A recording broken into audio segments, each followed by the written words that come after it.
भारत के इतिहास में कई ऐसी घटनाएं घटी हैं जिनके बारे में बेहद कम लोग जानते हैं। इन घटनाओं से जुड़े रहस्य के बारे में जानकर हैरानी होती है।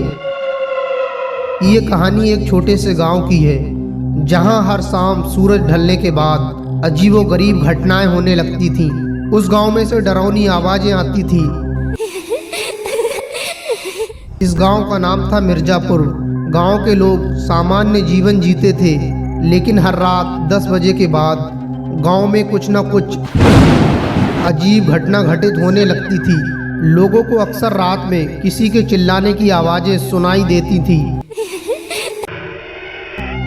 घर के दरवाजे खुद ब खुद खुलने बंद होने लगते थे और पेड़ों की शाखाएं मानो किसी अनदेखी शक्ति से हिलने लगती थी।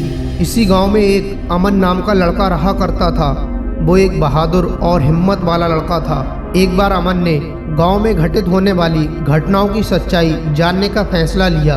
अमन जो था वो गांव का सबसे निडर लड़का माना जाता था।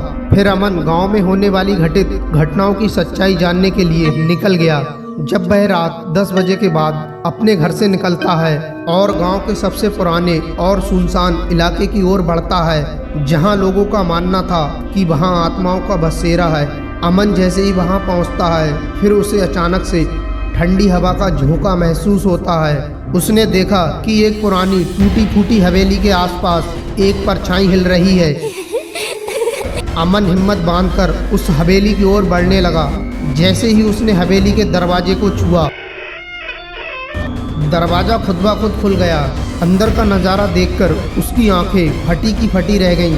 हवेली के अंदर एक पुराना कक्ष था जिसमें कई पुरानी तस्वीरें टंगी हुई थी। एक तस्वीर पर अमन की नज़र पड़ी जिसमें उसके दादा की उम्र का एक व्यक्ति था। ये देखकर अमन चौंक गया, क्योंकि उसने अपने दादा के बारे में ऐसा कभी नहीं सुना था।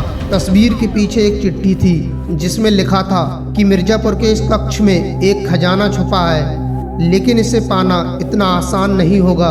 ये खजाना उस आत्मा का है जो इस हवेली में रहती है, और इसे पाने के लिए उस आत्मा को शांति देनी होगी। अमन ने हिम्मत जुटाई और खजाने की खोज में जुट गया। उसने कक्ष की दीवारों और फर्श को जांचा और आखिरकार एक गुप्त दरवाजा खोज निकाला। जैसे ही उसने दरवाजे को खोला, एक आदर्श शक्ति ने उसे पीछे की ओर ढकेल दिया। अमन ने देखा कि एक धुंधली सी आकृति उसके सामने खड़ी थी। वह आकृति बोली, ये खजाना तुम्हारा नहीं है।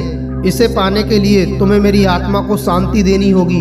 अमन ने पूछा, आप कौन हैं और मैं आपकी आत्मा को कैसे शांति दे सकता हूँ? उस आकृति ने जवाब दिया, मैं तुम्हारा दादा हूँ।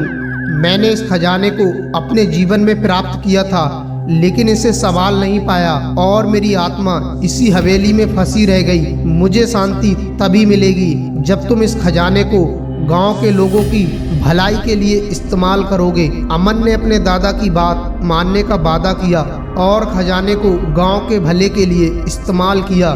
धीरे धीरे मिर्जापुर में रात की अजीब घटनाएं कम होने लगीं और गांव फिर से शांतिपूर्ण हो गया। इस तरह अमन की हिम्मत और बुद्धिमानी ने मिर्जापुर को उसके डर से मुक्ति दिलाई और गांव के लोग उसे हीरो मानने लगे।